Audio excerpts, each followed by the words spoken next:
de casa, pero ya estamos aquí.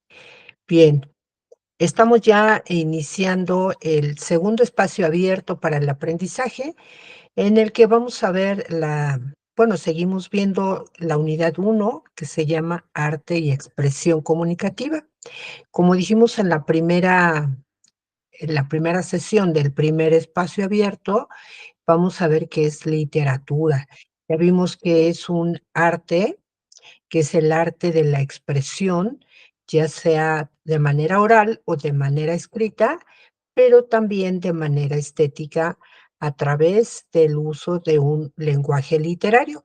Vamos a ver en esta sesión más ampliamente cómo es ese lenguaje literario, cómo podemos escribir, redactar o identificar cómo es un lenguaje literario, el cual es utilizado para escribir textos literarios.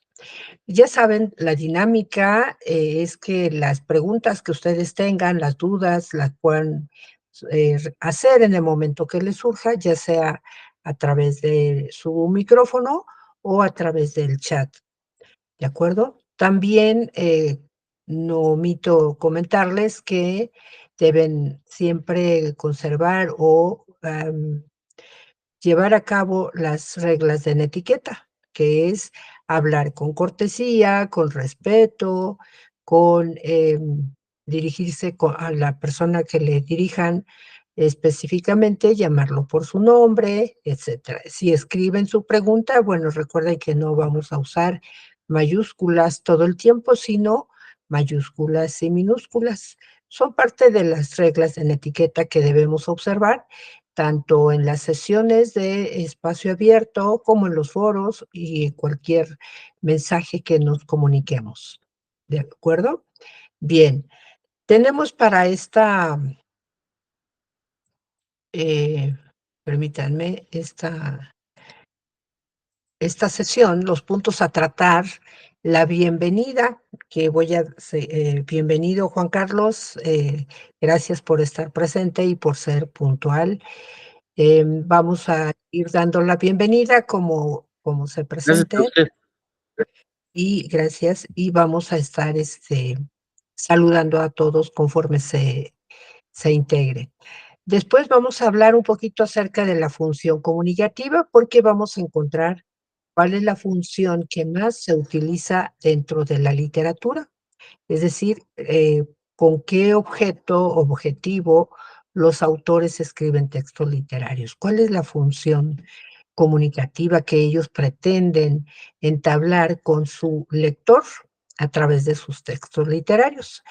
Por lo tanto, vamos también un poquito a ampliar sobre el lenguaje literario, la forma que puede ser en verso o en prosa, y al final, bueno, puse aquí preguntas y comentarios, sin embargo, recuerden que pueden hacerlas en el momento que les surja o que tengan alguna idea, alguna información sobre los temas que estamos viendo, con todo gusto nos pueden apoyar, nos pueden colaborar en informarnos sobre lo que ustedes sepan.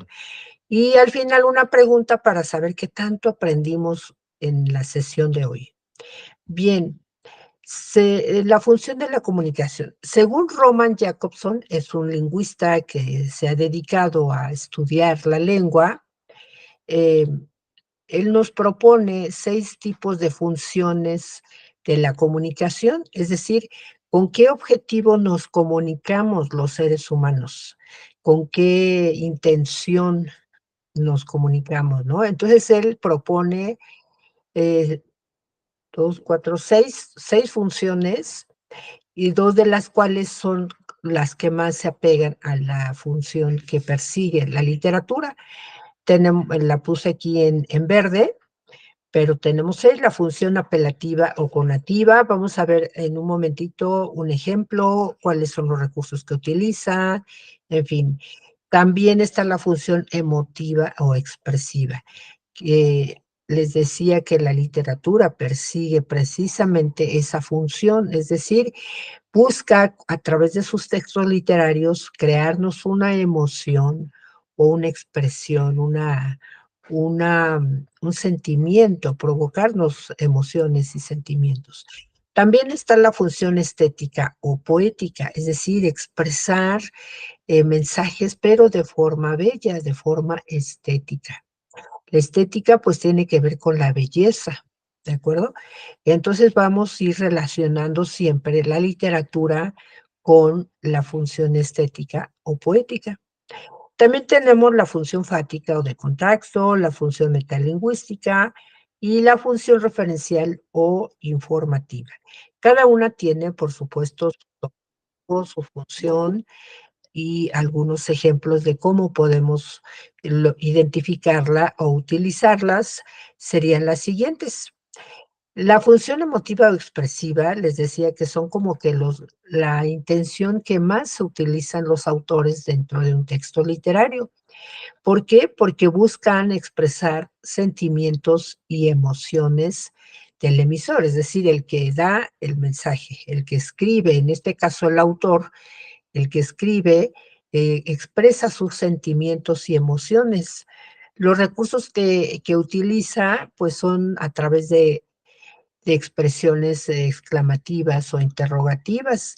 También utiliza el pronombre en primera persona y formas verbales en primera persona, es decir, yo, ¿no? El yo es la primera persona que siempre va a expresar un sentimiento, una emoción hacia alguien, hacia el objeto lírico, es como se le llama en poesía, ¿no? Perdón. Un ejemplo, qué susto me di cuando mencionamos eso, estamos hablando ahí en primera persona y sobre todo con signos de admiración, ¿no? Cuando queremos expresar algo, y mover al otro, hacerle sentir ese susto que yo sentí, siempre lo expresamos a través de signos de admiración. No te lo he dicho yo muchas veces, es una interrogante, pregunta que manejamos siempre a través de signos de interrogación, pero en este caso, bueno, yo soy la que, o la primera persona es la que siempre expresa, ¿de acuerdo? Entonces, es un poquito cuando tenga la idea de cómo es la función emotiva o expresiva, acuérdense siempre de provocar sentimientos, hablar en primera persona y utilizar, sobre todo, signos de admiración o de interrogación. Por poner un ejemplo, después tenemos otra función de la comunicación que es representativa o referencial. Esta, su intención es meramente informar o transmitir un mensaje, ¿no? Sin necesidad de buscar emociones, por ello usa un léxico claro, apropiado, sencillo, exento de adornos o frases recargadas. Vean cómo es lo contrario a lo que sí utiliza la literatura, ¿verdad? En cambio, aquí es un lenguaje sencillo, propio, claro, una entonación neutra, o sea, sin emotividad, y por supuesto que es un lenguaje objetivo, ¿no? Por ejemplo, el agua es buena conductora de la electricidad. Es un es un mensaje que no no dudamos, no da lugar a dudas, porque ya ha sido comprobado y nosotros lo damos por hecho, y es solamente la intención es informar o dar un mensaje, ¿no?, de que el agua es buena conductora de electricidad. No hay emotividad, no busca, buscar emociones, ni mucho menos, ¿de acuerdo? Solamente es como informar. En cambio, la función conativa o apelativa sí busca influir, aconsejar o llamar la atención del receptor para que actúe de una forma determinada.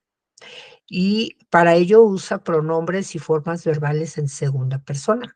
Uso de verbos en modo imperativo, es decir, de orden, ¿no? Entonación exclamativa o interrogativa. Aquí se diferencia un poco de la función emotiva, porque acuérdense que esa es en primera persona. En cambio, en la función conativa o apelativa es en segunda persona, es decir, tú, ¿no? Entonces, preguntamos: te estoy llamando", ¿no? Aquí hay un error, aquí debería ser en admiración, lugar de interrogación. Em, ¿Cómo te llamas? Ahí sí es interrogación. José, siéntate, ¿no? Ahí estamos dando una orden, siéntate. Esa función conativa o apelativa es siempre apelar a que el otro haga lo que yo le estoy ordenando, por decirlo así, como una orden, ¿no?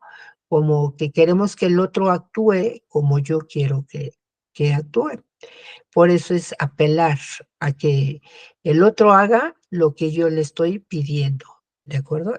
Por eso es en segunda persona. Que vean cómo este autor o lingüista eh, ha clasificado de alguna manera muy bien esas funciones. Otra función que él ha encontrado es la función poética o estética.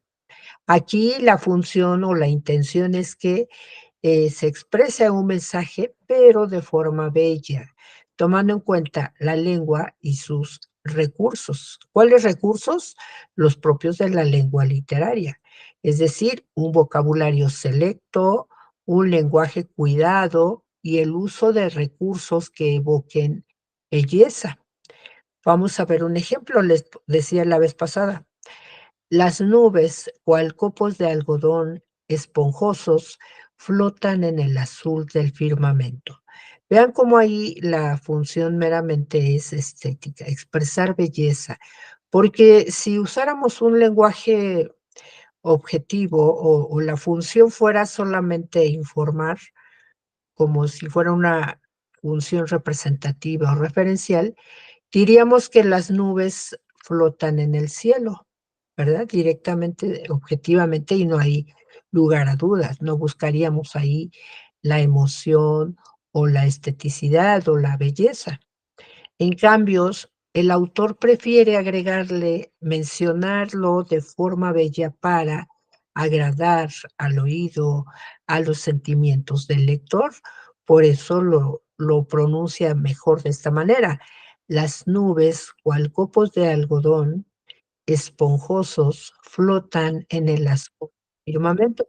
Observen cómo aquí está usando una metáfora, ¿cierto? Porque no es que las nubes sean copos de algodón, sino que parecen, ¿no? Pareciera cuando si observamos el cielo, vemos como las nubes, en efecto, parecen copos, o sea, bolas de algodón, pero esponjosos y flotan. Pareciera que flotan, ¿no? Con el movimiento que llevan. Entonces, ¿por qué lo haría así el autor? ¿Por qué lo trata de decir de esa manera? Para provocarnos un sentimiento, para provocarnos o hacernos ver que es una forma bella de decir o de otra manera un mensaje, ¿verdad? Entonces, vean, estas dos partes, la función emotiva o expresiva y la función poética o estética, son las que más se aplican en la literatura. Fática o de contacto es asegurar que el canal a través del cual se establece la comunicación funciona y los recursos que más utiliza son las expresiones sencillas, preguntas cortas, para comprobar si el receptor escucha y comprende lo que estamos diciendo. Y decimos, oiga, ¿me oye? Diga, le escucho. O sea, el otro también quiere cerciorarse de que el lenguaje, el mensaje fue recibido, ¿no? Entonces, aquí es una función, dice el autor, fática o de contacto, porque tratamos de que el canal sea correcto y que se entienda bien el mensaje. Cuando tratamos de explicarle al otro y decimos, ¿me entiendes? O sea, a ver, te lo explico de otra manera. Ahora sí me entendiste. O sea, ahí estamos usando una función fática o de contacto. Y la última función que propone este autor, este lingüista, se llama metalingüista, lingüística, que significa explicar y aclarar aspectos referidos a la propia lengua. Es decir, por ejemplo, decimos perro es una palabra primitiva y perrito es una palabra derivada. Es decir, utilizamos a la misma lengua para explicar los significados de la propia lengua. y casi siempre tratamos de usar frases sencillas y claras, sin complejidad, términos precisos y concisos y sin ambigüedad. De ahí el lenguaje objetivo o denotativo, decíamos la vez pasada, ¿verdad? Entonces vamos a ver más ampliamente entonces, ¿qué es el lenguaje literario? Bueno, es un conjunto de palabras que se utilizan para transmitir un mensaje, pero de manera estética. Básicamente es eso. ¿Y cómo lo haríamos? A través del uso del lenguaje connotativo, que a la vez, es subjetivo y se utiliza, sobre todo en literatura, a través de figuras literarias o figuras retóricas, como la metáfora, la el sinónimo, hipérbaton, la ironía, el sarcasmo. Bueno, hay una gran cantidad de figuras que nos llevaríamos toda una clase para explicar cada una, pero de las más conocidas creo que ustedes tienen claro cómo es una metáfora, ¿no? Que utilizamos como lo que acabamos de decir, sobre las nubes, cual copos de algodón flotan en el azul del firmamento, porque bien el autor podía haber dicho flota en el cielo, ¿no? Pero el autor todavía le imprime algo metafórico, algo más estético, y dice en el azul del firmamento, porque firmamento y cielo pues son sinónimos. Entonces, utilizar sinónimos también es una forma de decir algo igual, pero de manera diferente, ¿no? Es decir, que se escuche de manera estética. Entonces, el lenguaje denotativo, decíamos, es el significado objetivo de las palabras, lo que literalmente significa, ¿no? Por ejemplo, tienen ustedes en su recurso de plataforma el ejemplo del concepto corazón.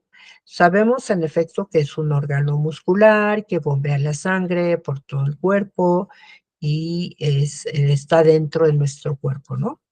Entonces, eso es lo que significa realmente, literalmente, en un lenguaje denotativo lo expresamos así. Pero si a la palabra corazón le queremos imprimir otro sentido, eh, metafóricamente hablando, o dándole otro sentido al mismo concepto que es corazón, lo relacionamos con el amor, por ejemplo, ¿no? Entonces, cuando decimos, por ejemplo, te amo con todo el corazón. O sea, lo estamos relacionando al corazón con el verbo o el significado del amor, ¿verdad? Entonces, podemos decir, me rompiste el corazón. O sea, cuando hay un desamor ahí, ¿no? Cuando hay una decepción, decimos entonces, me rompiste el corazón. O ¿y qué otra cosa? Podemos utilizar la palabra amor o relacionarla con el amor de mil formas, ¿no? La palabra corazón. Incluso gráficamente, como un símbolo, sabemos cómo es un corazón y lo utilizamos de muchas formas, pero siempre casi para expresar amor, ¿no? Lo relacionamos el corazón con el amor. Y eso es hablar de manera connotativa, es decir, a un mismo concepto darle otro sentido, ¿de acuerdo? Em, Ampliando más sobre el lenguaje denotativo, es aquel que se haya establecido en los diccionarios, que opera de manera universal para los habitantes de un mismo idioma y que existe en cualquier contexto posible. Es el lenguaje que emplean las ciencias y las explicaciones formales. Por ello decíamos que el agua es buena conductora de la electricidad. Ese es un lenguaje denotativo y que emplea sobre todo la ciencia, porque ya ha sido comprobado y por supuesto que es aceptado por toda la comunidad. No, no damos lugar a dudas. Em, Vamos a poner un ejemplo. El sentido denotativo de rata es el de un roedor peludo y de cola larga lampiña que suele vivir en los basureros y desagües de las ciudades. Eso es lo que realmente significa la palabra rata. Pero nosotros en un sentido connotativo le podemos dar un doble sentido o utilizar, metáforas o asociarlo em, a una asociación cultural o social que superpone el significado objetivo para imprimirle nuevos matices y nuevos usos. Ese siempre va a ser el lenguaje connotativo. Entonces, también tiene que ver un poco la connotación que le damos a un concepto, va a variar también de acuerdo a la región.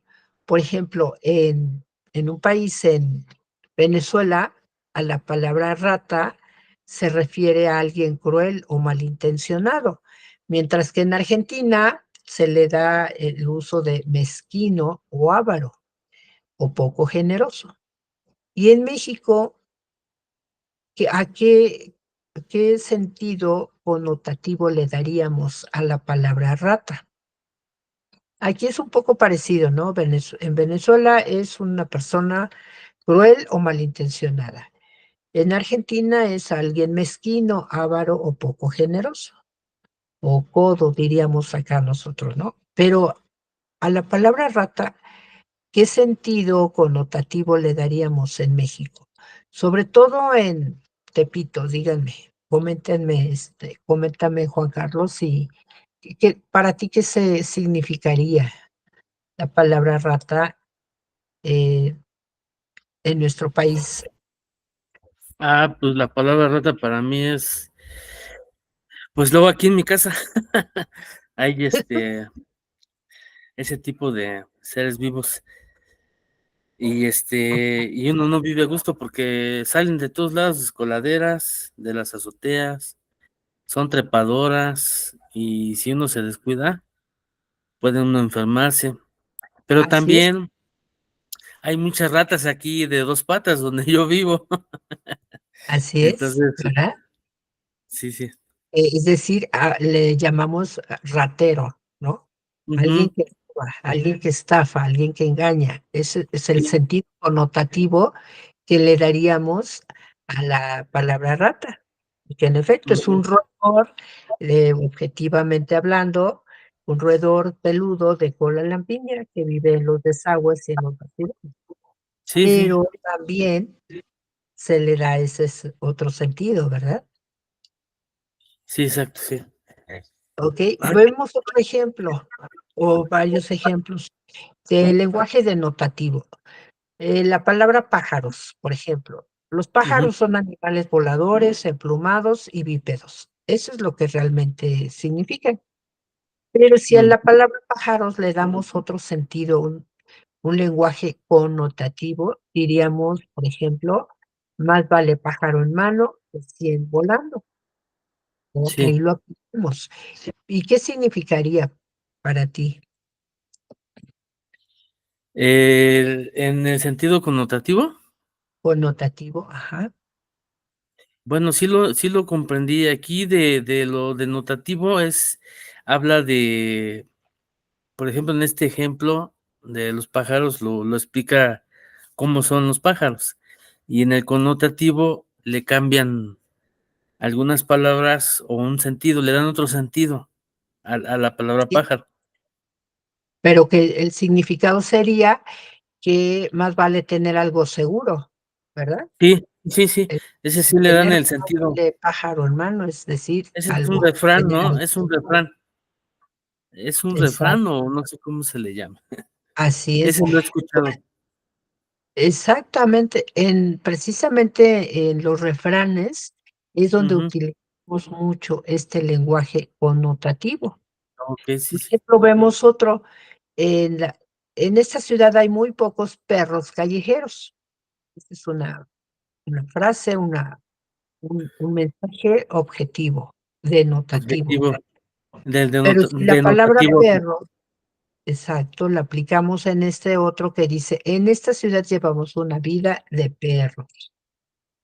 Ahí estamos usando el mismo concepto, pero Ese es con otro sentido. sí, ¿Y qué el significaría? significado, pues, en ese yo lo entiendo como decir que estamos mal o, pues, aquí, por ejemplo, donde yo vivo, pues, yo lo diría así, en esta ciudad llevamos una vida de perros, porque aquí hay muchos problemas con la gente, con la interacción social de aquí de mi comunidad, hay delincuencia, hay todo eso, es una vida de perros. Hay maltrato, hay hambre, hay Sí, sí, sí, hay todo, de porque todo. donde quieras los corren, ¿no? A los pobres perros. Entonces, es llevar esa vida de maltrato. A otro ejemplo, Venus y Marte son los planetas más cercanos a la Tierra, pero utilizamos Venus y Marte dentro de este refrán o esta frase que dice, los hombres son de Marte y las mujeres son de Venus. ¿Y qué Hay significa? en este caso, yo esto lo he leído en algunos libros de amor. ¿Cómo que somos de Este, pues, no sé, es que hay cosas que no recuerdo, pero eso yo ya lo he escuchado, de los hombres son de Marte y las mujeres de Venus. Y eso ha dado pauta a poemas y así? versos. Pero básicamente sería como que somos muy diferentes, ¿no? Los hombres y las Sí, mujeres. ahí va, eso es lo que me falta desarrollar, ver las diferencias, pensar un poquito más allá, en estas cosas de lo que Descifrar estamos qué significa, sí, ¿no? sí, sí, Okey. Poco a poco, a veces son algo lógicas y hay algunas que no. Nos falta todavía un poquito más de saber a ver qué a qué se refiere con esto, ¿no? Entonces hay que investigar. Bueno, tengo otro ejemplo, dice: "Tengo mucha hambre en este preciso momento". Esa es una frase normal, sin problema, pero si la palabra hambre la aplico en esta frase que dice: "Tengo hambre de experiencias y conocimientos". Ahí, ¿de qué estaríamos hablando? del hambre que yo tengo de aprender Exactamente. y de Y ser ahí algo incluso aplicaría aquí otro refrán: "No solo de pan vive el hombre". Bueno, ahí sería hambre, hombre, ¿no? Parecido. Pero, en efecto, tenemos hambre de conocer, de ver más. No solamente nos alimenta la comida, sino los libros o la el conocimiento, conocimiento, sí, ¿verdad? Y sí, por último, dice: "El cielo de hoy está repleto de nubes". Y esa misma palabra de nubes, digamos, en esta frase que dice: "Cristina tiene siempre la cabeza en las nubes". pues es Es que ese da a entender que luego a veces andamos, distraídos y no ponemos atención a lo que se debe. que Cristina es muy distraída.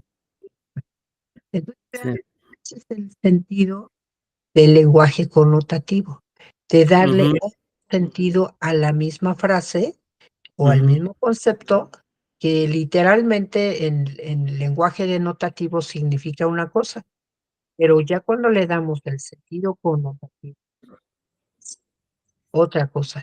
Y generalmente, si se dan cuenta, nosotros los mexicanos somos muy dados a hablar así, connotativamente, en doble sentido, incluso Ah, somos sí. dados a hablar con números, ¿no? Por ejemplo, decimos: "¿Cómo estás? ¿Cómo te encuentras?". Ay, 2 3. Sí, Entendemos qué quiere decir 2 3, ¿no? Y sí, así sí, pues, otras frases con números, pero lo usamos de manera connotativa, ¿no? Eh, sí, y sí, y y entendemos perfectamente a qué nos referimos cuando decimos, sí, esa frase. sí, sí. Sí dicen que somos Entonces muy sarcásticos los mexicanos.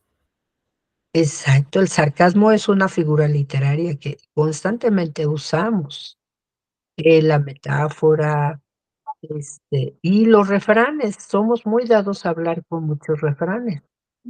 Los refranes, pues, son un lenguaje connotativo, y que usamos también para escribir o para comunicarnos normalmente, ¿no? Siempre decimos: "Camarón que se duerme se lo lleva la corriente".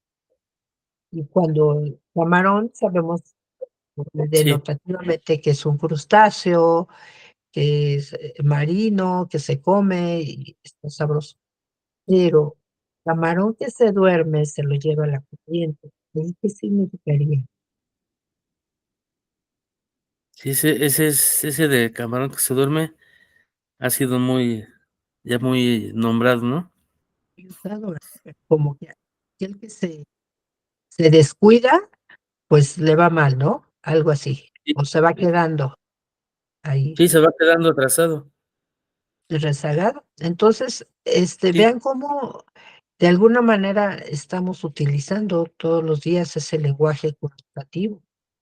Nada más es reflexionar y analizar cuando estamos usando un lenguaje denotativo para lo que literalmente significa y cuando le estamos dando otro sentido a esa palabra, ¿de acuerdo? mm, sí, Ahora, otra característica del lenguaje literario es que lo podemos usar de manera en verso o en prosa.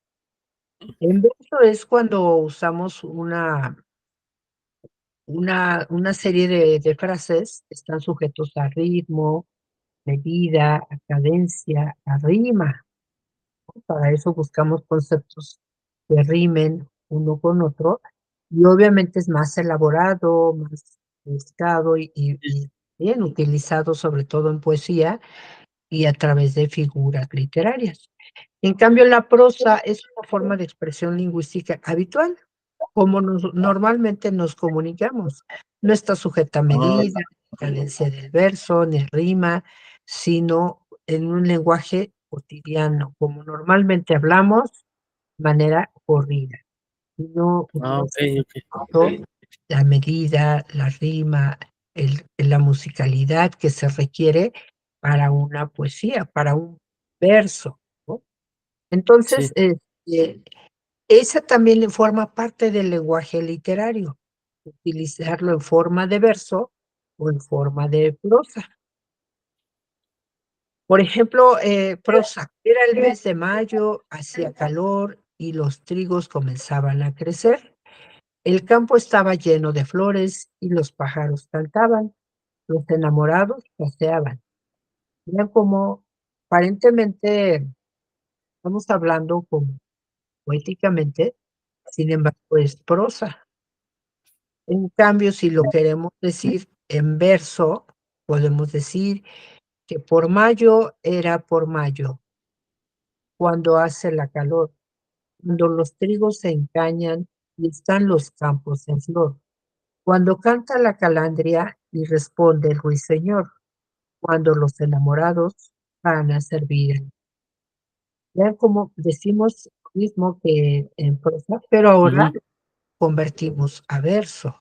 Le agregamos rima, le agregamos cadencia, le agregamos esa musicalidad. eh, Al momento de leer, aunque no le demos esa entonación, bonito nos sale porque va rimando, ¿no? Ruiseñor con flor, con calor, con amor, ¿no? sí, sí, Y sí, sí, entonces, ese es el verso y esa es la forma en que podemos convertir una frase, una narración en prosa, la podemos convertir a verso o viceversa. De una de unos versos los podemos redactar o expresar en prosa, mm, ¿de acuerdo? Ahora, sí, este es un ejemplo más de cómo se componen los versos, las rimas y las estrofas. Decíamos que el verso, pues, es un conjunto de palabras que tienen cadencia, están sujetas a medida, ¿no? A rima, por ejemplo, flores con colores, tiré con dibujaré, pintar con pensar, lienzo con rezo. Esos son las rimas. El verso, pues, es una frase, ¿no? ¿Por qué no puedo pintar? Ese es un verso. Segundo verso, pues ahora te lo diré. Tercer verso, pues yo no puedo pensar. Cuarto verso, lo que dibujaré. Y estas mm, cuatro versos componen una estrofa. ¿Vean? Cada estrofa tiene aquí cuatro versos y cada cada estrofa tiene también su rima. Claro Ujú. que, sobre todo este tipo de poesía se utilizaba mucho en la época, Sor Juana Inés de la Cruz, ya leyeron su poema, Sí. Al que ingrato me deja busco amante, pues está muy cargado de metáforas y ese cambio de sintaxis, ¿no? De cambiar las oraciones, para explicarlo de una manera más bella. Entonces la poesía, digamos que es el género literario por excelencia, expresa los sentimientos del autor y esta poesía tiene sus propias características y sus normas en cuanto a escritura, a diferencia de la prosa, que es todavía pues mucho más sencilla de expresar. Vamos a ver nuevamente otro ejemplo de cómo convertimos una frase de verso a prosa. Es la misma, pero expresada de diferente manera. Esta Ujú. narración en verso. Muy ricas las bodas fueron, y quien las vio las recuerda. Sonadas las tornabodas que hizo Alba en su aldea. Hubo gaitas, tamboriles, flauta, bandurria y vihuela, fuegos a la valenciana y danza a la aragonesa. Entonces, en verso. Ujú. Ahora, esta misma frase, veamos cómo esta la podemos expresar en prosa. Famosas fueron las bodas que se hicieron en el pueblo de la novia y las tornabodas que celebró en su aldea Alba González. Hubo vihuelas, rabeles, flautas y tamboriles, danza aragonesa y fuegos al uso valenciano. La comarca que riega el Duero desde Urbión, donde nace, hasta que se aleja por tierras de Burgos, se habla de las bodas de Alba González y se recuerdan las fiestas. Mm. Vean cómo es más extenso, lo podemos Ujú. explicar todavía con más detalles, pero sin buscar tanto el verso, la medida, la cadencia, etcétera, ¿no? Pero aquí ya sería cuestión de gustos, cómo les gusta, que se expresan mejor, cómo les agrada más, tanto en verso o en prosa. Ujú. Pero ambas formas pueden ser utilizadas dentro de la literatura como un lenguaje literario para expresar un mensaje determinado, ya sea una narración, una canción, un un poema o un cuento o una obra de teatro incluso. Por ejemplo, la que leyeron de La verdad sospechosa, pues es una obra, de teatro, es una comedia, pero, está escrita en verso, ¿no? Y obviamente el lenguaje de español antiguo, no crean que tiene faltas de ortografía, sino que así se escribía y así se hablaba en aquel siglo de oro español, hace más de bueno, en el siglo, XVII, ¿no? Entonces, pues, no crean que esté mal escrito, así se expresaban, así se hablaba en aquel entonces. Yo Entonces, leí leí el de los Tres Mosqueteros y viene, hablado así, con palabras que de aquel tiempo. esa Y esa forma de del escritor, o sea, del autor, pues sí me costó un poquito, lo leí 2 veces hasta que lo comprendí bien. así es, está un poco complicadito, Ujú. porque será el español que aprendieron nuestros indígenas a través de cómo les enseñaron el español. Y bueno, fue variando, ¿no? Fue variando hasta ahora que seguimos hablando español, pero de otra forma, de otro estilo, y todavía con otro orden sintáctico, ¿no? Ha ido variando, y eso que era el siglo de oro español, es decir, era el español selecto de aquella época para los escritores, era su forma de expresión, pero pues sí. Si en España, que aun cuando hablan español, castellano, se pronuncia de diferente manera en sus diferentes regiones, pues aquí también. ¿verdad? Por ejemplo, no es el mismo español que hablamos en Sonora, el que se habla en Veracruz o en Ah, Yucatán. sí, Tiene eso sus sí. variantes, ¿verdad? Sus Sí, sí, entonaciones sí. diferentes. Por lo tanto, pues en los escritos, los textos literarios también tienen sus variantes dialécticas y de pronunciación incluso. Pero bueno, lo importante también es los temas, los argumentos, los mensajes que nos transmiten los autores, cómo encontramos parecido a nuestra sociedad actual.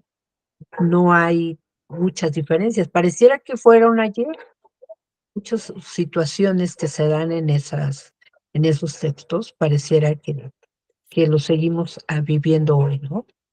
Por ejemplo, el hecho decía, del rey burgués, pues critica la burguesía, porque le importaba más el materialismo, el Sí, humanismo, la sensibilidad de un poeta, ¿no? Entonces, hasta hoy yo creo que todavía se sigue dando esa situación, ¿no? Que hay muchas personas que les interesa más lo material, las marcas de ropa, la sí, estilo de vida, que llevar una vida sencilla, humilde y ser humilde de corazón, de sentimiento. Entonces vean cómo leímos esas obras desde hace cuántos siglos y pareciera que siguen sucediendo esos hechos o esas situaciones en nuestra época actual. Entonces, lo importante también de rescatar y de precisamente su actividad integradora 2 es cómo vamos a tratar de identificar esa lenguaje, cómo ese es el lenguaje que utiliza cada uno de los autores y qué nos expresa atrás de ese lenguaje hermoso, exótico, rebuscado, ¿no? Entonces vamos a ver, en su segunda actividad integradora, que se llama Lenguaje y Expresión Humana, nos dice que los autores de textos literarios emplean formas de expresión diferentes de las que usamos en el lenguaje cotidiano para expresar de manera única sus visiones del mundo y de la vida. Es importante que ustedes tomen esto en cuenta al leer textos de forma analítica, para que comprendan mejor el mensaje que quiere transmitir.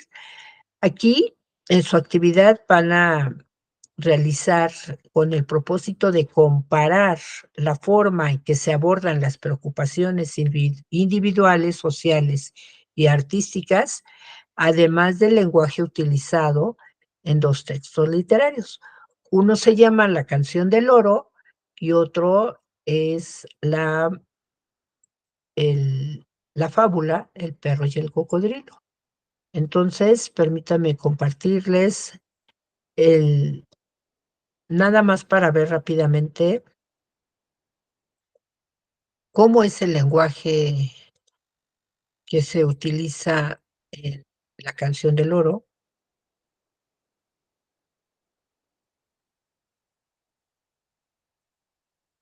Acuérdense siempre aplicar sus pasos de análisis. Cuando ustedes leen un texto, acuérdense que lo hacemos a través de dos tipos de lectura: lectura exploratoria y lectura analítica. Esto lo tienen en su recurso plataforma que se llama precisamente lectura. Nos dice que la lectura es un proceso mental que hacemos a través primero de una lectura exploratoria. Quiere decir que de manera breve, rápida, percibimos con la mirada de lo que trata el texto. Es decir, lo que investigamos primero es título, ¿no? Lo que observamos primero. sí, Buscamos siempre ver cómo se llama la obra, quién es el autor. Ah, pues ya vemos aquí que es Rubén Darío.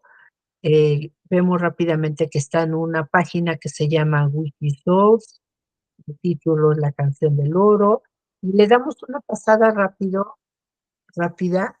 en la que observamos que está como que escrita en prosa, pero tiene muchas palabras que tienen significado como poético, ¿no? Con un sentido poético. Entonces vamos observando, ya que hicimos un recorrido rápido, vemos que está en efecto en el lenguaje español, en idioma español, perdón, está en prosa, que sin embargo tiene muchas palabras poéticas, y hasta ahí alcanzamos a ver que es un género también narrativo, ¿no? Porque nos está haciendo una narración. ¿Cómo identificamos cuándo es una narración? Cuando el narrador empieza a decir lo que hacen los otros personajes, ¿no? Y dice, y ahora entonces ya hicimos una lectura exploratoria, ahora hacemos una lectura analítica, es decir, empezamos a leer ahora sí la obra para identificar los elementos del fondo. Lo que hicimos con la lectura exploratoria fue identificar los elementos de la forma, es decir, qué género literario, en qué lenguaje está escrito, si es en forma de verso o en prosa, identificamos el título, el nombre del autor, tratamos de encontrar el tema, ¿no? A veces desde el mismo título, como dice, la canción del oro. Entonces ya desde ahí nos da una idea de que es una canción dedicada al oro. Y en nuestro recorrido exploratorio vimos en efecto, dice, cantemos el oro, cantemos el oro, cantemos el oro. O sea, es una canción que está haciendo el poeta, ¿no? Al oro. Entonces ya desde ahí tenemos de alguna manera de qué va a tratar el poema, el tema de esta narración.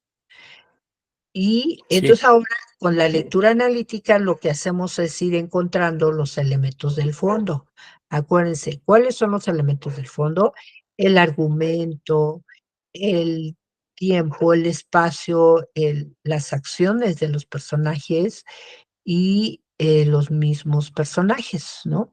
Entonces, cuando empezamos a leer, decimos, aquel día un harapiento, por las trazas un mendigo, tal vez un peregrino, quizá un poeta, llegó bajo la sombra de los altos álamos a la gran calle de los palacios, donde hay desafíos de soberbia entre el ónix y el pórfido, el ágata y el mármol, en donde las altas columnas, los hermosos frisos, las cópulas doradas reciben la caricia pálida del sol moribundo. En esta frase de 3 líneas, si se dan cuenta, en efecto es una narración, ¿no? Lo entendemos. Si nosotros esta frase o esta historia, esta pequeña historia que inicia, la quisiéramos decir de manera objetiva o denotativa, diríamos que aquel día un harapiento llegó a la calle de los Palacios en un atardecer, ¿no? Así llanamente diríamos. Pero como el poeta prefiere expresarlo de manera bella y de manera lit y de manera exótica, entonces le agrega ahí elementos poéticos, como expresar cómo era esa calle de los Palacios, bajo la sombra de los altos álamos, o sea, de esos altos árboles, ¿no? Y entonces dice que hay desafíos de soberbia entre el ónix y el pórfido. Si de pronto no encontramos qué significa el ónix o el pórfido o el ágata o los frisos o las cópulas, bueno, vamos al diccionario, a la enciclopedia de internet y rápidamente vemos que son piedras que se utilizan como materiales para construir grandes y edificios muy fuertes, ¿no? En ese caso, los palacios en aquel entonces se construían con ónix, con pórfido, con ágata, con mármol. Las columnas, como en aquella época de los griegos, pues eran altas y blancas, ¿no? Por el mármol, por esos materiales que se utilizaban. ¿Para qué expresa esto el autor? Para que nuestra imaginación podamos imaginarnos a través de nuestra imaginación estos palacios, cómo eran estos palacios. Y decía, hay desafíos de soberbia entre el ónix y el pórfido, o sea, que en su mayoría estaban construidos en ónix y pórfido, son esos materiales como piedras preciosas, pero muy duras, como rocas. sí, Entonces, Sí, Y sí. aparte nos dice que los hermosos frisos, las cúpulas doradas, reciben la caricia pálida del sol moribundo, es decir, un atardecer, ¿no? O sea, se imaginan esos atardeceres cuando ya se va metiendo el sol y sobre todo si han visto, por ejemplo, ahora las iglesias, esas cúpulas doradas, pues con el sol, obvio que brilla Sí, mucho más, si era oro, ¿no? Todo esto nosotros nos lo podemos imaginar gracias a la gran expresión, lenguaje que utiliza el autor. Claro que aún así nos parece muy rebuscado, ¿no? ¿Pero por qué? Porque en aquel entonces, miren, Rubén Darío escribió esta obra allá por 1888. Y él era, también les sugiero mucho que investiguen también el contexto del autor para que vean quién era Rubén Darío y quién era. Él era considerado el padre del modernismo, porque el modernismo era una corriente literaria que más adelante vamos a ver también cómo se clasifica la literatura en corrientes o movimientos literarios que de acuerdo a la ideología, de acuerdo al pensamiento, de acuerdo a la forma de escribir, como una especie de moda que había en ese entonces, era como escribían la mayoría de autores. Bueno, el modernismo pues era a base de buscar palabras así exóticas, remitiéndose mucho sobre todo a la mitología griega, a describir con una gran cantidad de expresiones y figuras retóricas un mensaje, en este caso una canción. Entonces, por eso es esa el objetivo del autor de expresar de manera estética mucho, les interesaba más en cómo decir las cosas que el decirlas en sí, ¿no? Porque cuando ustedes se den cuenta, ya cuando lean toda la obra, se van a dar cuenta que en efecto habla, pero habla de un problema social muy fuerte.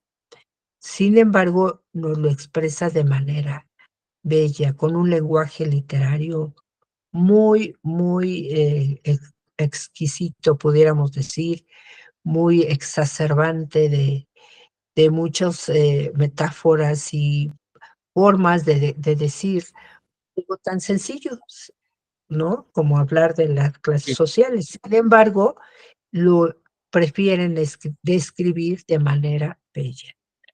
Y esa era la época del modernismo, o sea, así se escribía en aquella época, en 1888, o sea, hace también 4 siglos, en el siglo XIX, ¿no? Entonces, vean la diferencia, sin embargo, van a encontrar ahí a qué problema social se refiere esta canción del oro, para que puedan ustedes entonces responder en su documento. Acuérdense que lo que van a hacer ahí es bajar su documento en Word para que puedan ir respondiendo las preguntas que ahí se hacen. Les comparto rápidamente la plantilla, ya para ir acabando. Este es su documento que van a bajar y que ahí van a ir leyendo qué preguntas hace con base en la lectura ya que hicieron de la canción del oro. Esta actividad está dividida en dos partes. En la primera van a analizar la canción del oro y en la segunda parte la fábula. Es decir, en la segunda parte ya no van a hablar para nada de la canción del oro porque ya la analizaron en esta primera parte. En cambio, sí van a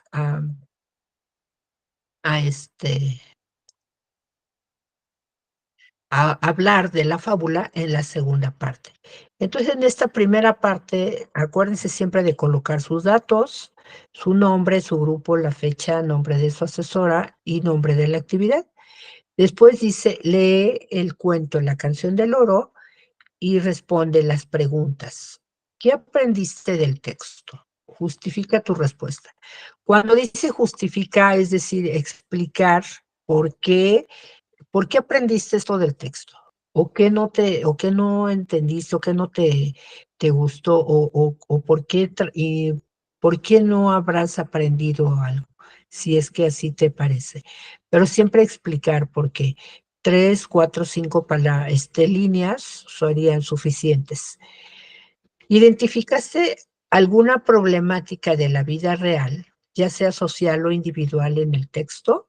Justifica tu respuesta, es decir, explica por qué. Sí, sí encontré este problema y se refiere a esto y yo lo considero así por esto y esto y esto más, ¿de acuerdo? O sea, explicar con sus palabras por qué consideran que habla de esa problemática y por qué les parece ese problema, ¿de acuerdo?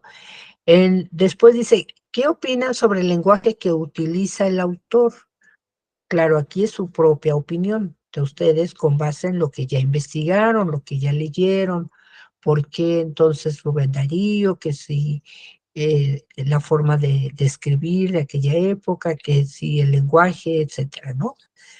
Eh, Incluso si quieren ustedes utilizar una cita textual, recuerden que lo pueden hacer siempre utilizando entre comillas la frase de dónde a dónde toman la cita y entre paréntesis, después de las comillas, colocar el apellido del autor y el año. Y eso es darle crédito al autor. De esa manera no están cayendo en plagio, pero obviamente que al final colocar la referencia completa para hacer un uso responsable de la información. Después dice, ¿consideras que el lenguaje que se usa en el texto literario facilita o complica su comprensión? ¿Por qué? Para ustedes puede ser que digan, pues no, no mucho porque sí lo entendí y no se me complicó mucho. O tal vez sí, pero volviendo a leer, repasar con calma, entendí muy bien, no sé. Lo que a ustedes realmente les parezca, pero explicando por qué creen que se les facilitó o se les complicó. Por lo mismo, deben responder si consideran que el lenguaje literario es una forma de expresión artística y por qué. Porque recuerden que, en efecto, la expresión artística de la literatura es a través del lenguaje literario. Y ya decíamos, ¿para qué nos sirve el lenguaje literario? Pues para conmover al autor, para hacerlo consciente de algo, para divertirlo, para distraerlo, para hacerle acrecentar su imaginación, ¿no? Como decíamos, el autor en su primer párrafito de la canción del oro, ¿cómo nos describe si llega el mendigo o el harapiento o tal vez un poeta, ¿no? Llega a la gran calle de los palacios, rodeada por los altos álamos, ¿no? Entonces nos imaginamos la sombra de los árboles y esa exquisitez de palacios, ¿no? Y cómo el sol moribundo va cayendo el atardecer, y todo eso que nos imaginamos, esa es la intención de la literatura, del lenguaje literario, más bien, de hacernos sentir bien, de hacernos imaginarnos, de ubicarnos en ese ambiente que nos está metiendo el autor o en ese mundo, ¿de acuerdo? Bien, y hasta ahí terminaría su primera parte de su actividad. Ahí se olvidan ya de la canción del oro y entonces van a leer ahora una fábula que se llama El perro y el cocodrilo, de Félix María de Samaniego. También ahí les sugiero que investiguen en internet el contexto del autor, porque Félix María es hombre, no es mujer, es hombre y también es considerado el padre de las fábulas. Las fábulas son narraciones breves, casi siempre narradas por animales y que contienen una moraleja o un consejo, una lección que aprendemos a través de la narración. Entonces, aquí lo que vamos a utilizar de la fábula, una vez que leamos, es obtener el argumento, o sea, ¿de qué trata la trama de la fábula del perro y el cocodrilo?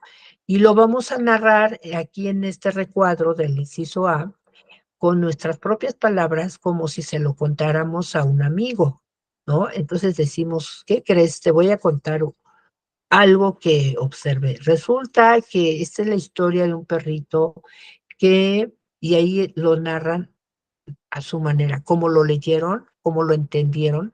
Obviamente la fábula está escrita en verso y es muy breve, pero no lo van a redactar en verso, bueno, al menos no aquí, sino en prosa con su lenguaje común, como ustedes narran incluso una película, ¿no?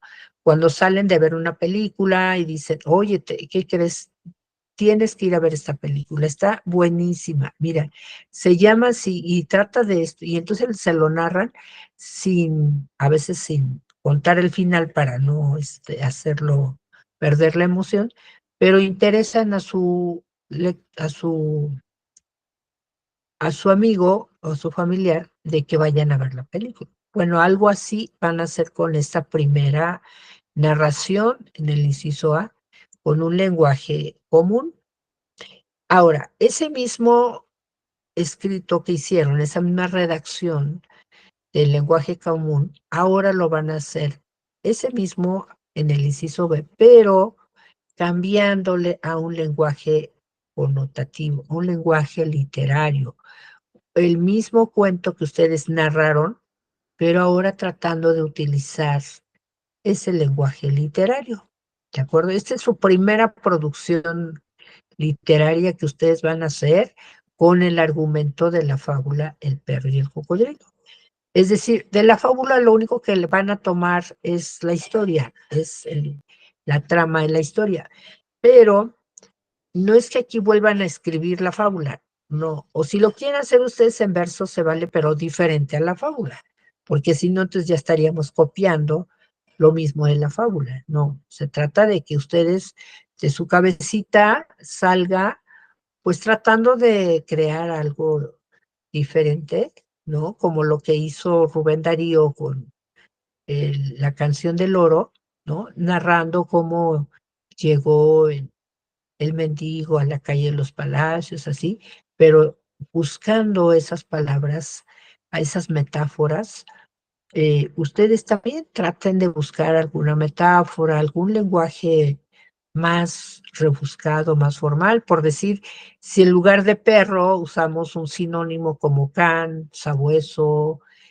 cuadrúpedo, qué sé yo, algo que tenga que ver con, con perro, pero sin decir perro, sino buscándole la estética, ¿me entienden? Buscando que sea algo más bello, más estético y sobre todo, acuérdense con la finalidad de que tu lector, no yo, sino piensen siempre en un lector X o cualquier lector, va a leer su cuento y que se sienta atraído, extasiado por la narración que van a hacer ustedes utilizando esos lenguajes, ese lenguaje connotativo del que ya hablábamos, ¿no? Entonces, muy breve también, obviamente, tampoco es así, sin salirse, obviamente, del sentido de lo que es la historia, ¿sí? Entonces, ya que hicieron sus dos narraciones, una con lenguaje cotidiano y otra en lenguaje literario, ahora van a expresar cuál es el fondo y cuál es la forma, pero de las dos narraciones que ustedes hicieron, no de la canción del oro y no de la fábula, sino de las dos narraciones que ustedes escribieron. Es decir, van a explicar aquí el fondo de mis cuentos o de mis narraciones, son estos.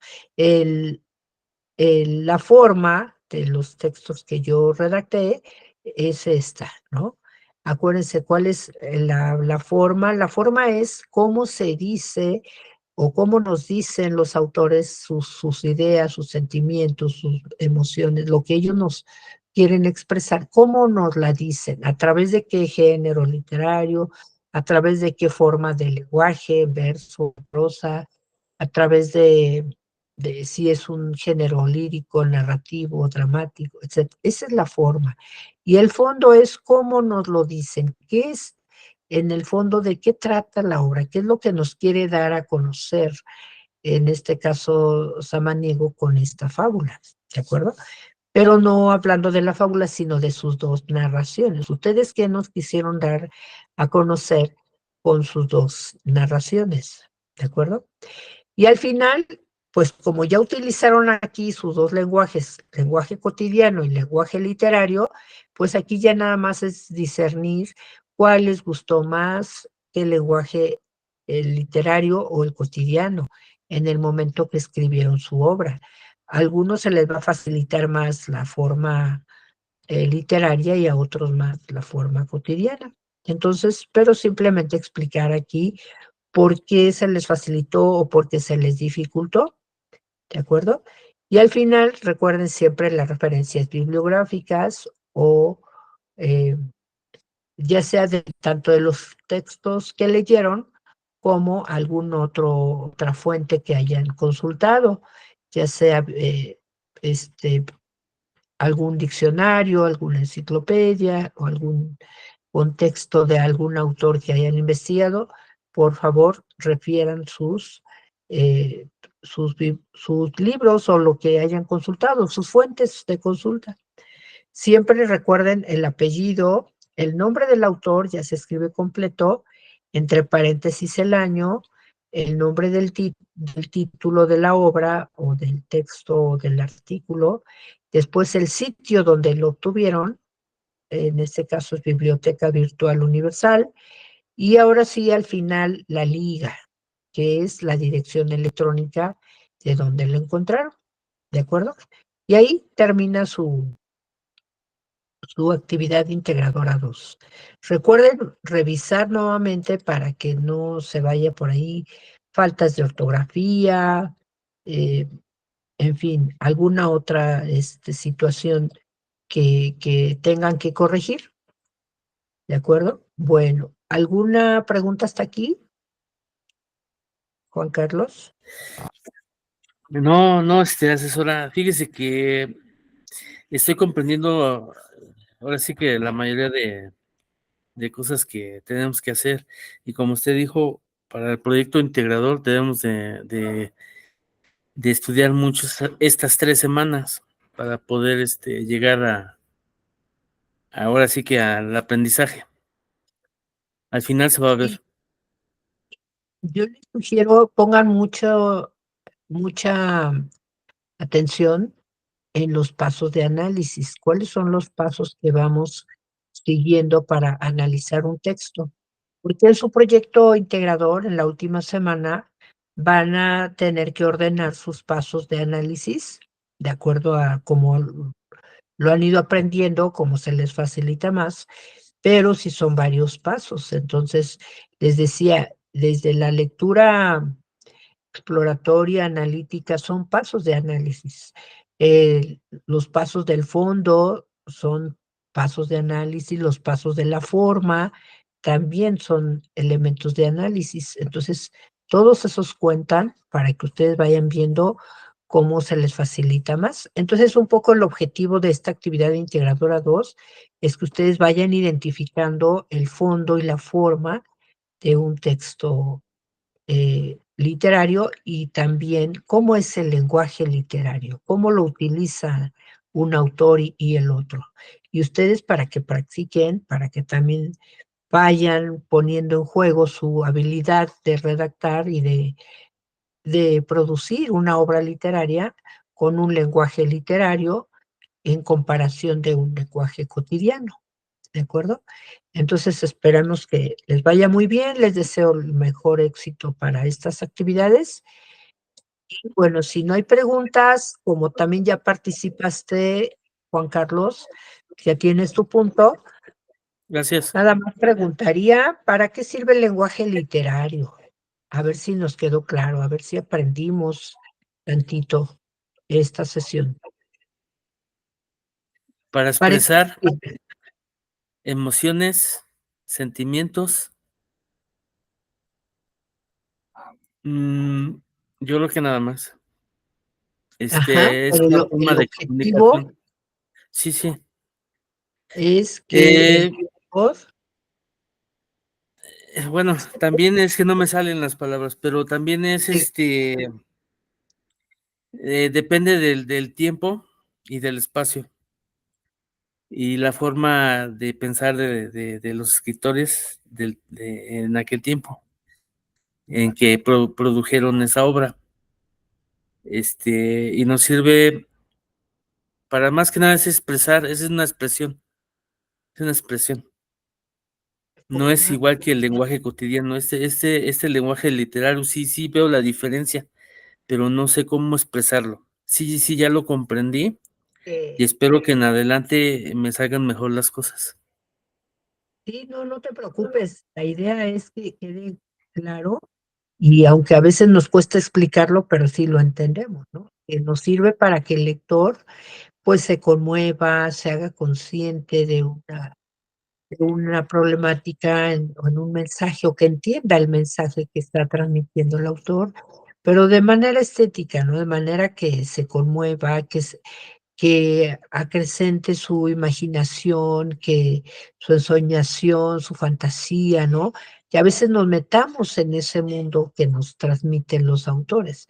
Ese es el objetivo de escribir de manera, estética con un lenguaje literario, ¿de acuerdo? Es como en las canciones, hay veces que hacen llorar a las personas, en el momento que están escuchando cómo canta la persona, cómo se expresa. Es más o menos así, ¿no? Es una cosa. Así es. Porque Ujú, incluso muchas canciones, si se dan cuenta, usan un lenguaje literario, es decir, a través sí, de metáforas, a través de un lenguaje connotativo, en verso, ¿no? Entonces, sí, obviamente que es literario, por eso nos conmueve. Esa es precisamente la intención comunicativa de la literatura, del autor directamente, ¿de acuerdo? bueno, muchas Bueno, gracias. pues muchísimas gracias. Yo creo que quedó claro un poco lo que es el lenguaje literario. Gracias, Vamos a ir doctora. viendo conforme avanzan las sesiones más sobre qué más contiene la literatura. Por ahora creo Tengan que con excelente esto pueden realizar sus actividades. sí, tengan excelente descanso y gracias, buenas noches. A ti igualmente, muchas gracias. Hasta pronto. Hasta pronto.